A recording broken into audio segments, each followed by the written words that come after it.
परदेश में कमाए सुनाए प्यारिया हो, जाए के न पड़े बाजार से लियावे तर तर करिया हो। तब बोल काका हम कदी रोपनिया हे जान। 3 कट्ठा लुआया 1.5 कट्ठा भंटा तो 1 कट्ठा बोती हो धनिया जान। हम कुछ कुछ खाइब चटनिया जान तो 1 कट्ठा बोती हो धनिया जान। और कुछ चाहिए हो?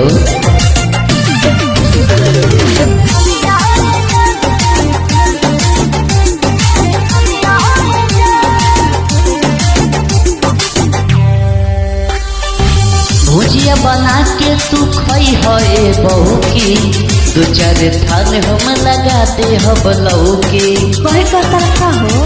अरे हाँ रे, अच्छा भुजिया बना के तू खई है बहू की, 2-4 थान हम लगा दे हो बलऊ के। जोड़ा करई तरोई राजा जई हो तो हमरा लबोई।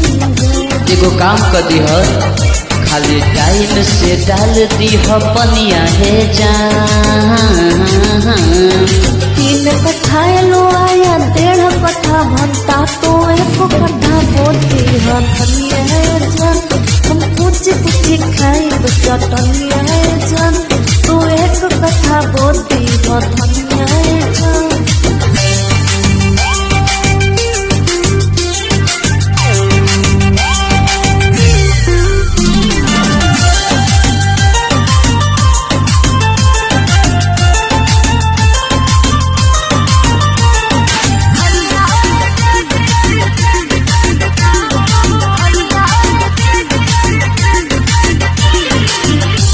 चाउर से तो भरल बा घरवा, रोप देत बानी मरीचा टमाटरवा। टमाटर बढ़िया मानो? अरे देसी है। अच्छा आटा चाउर से तो भरल बा घरवा, रोप देत बानी मरीचा टमाटरवा। टाइम पकौड़े झोरे के डोरा भिजा के लगाती हो भोरे है सतेंद्रा न होई परेशानिया हे जान। 3 कट्ठा लुआया 1.5 कट्ठा भंटा तो 1 कट्ठा बोती हो धनिया जान।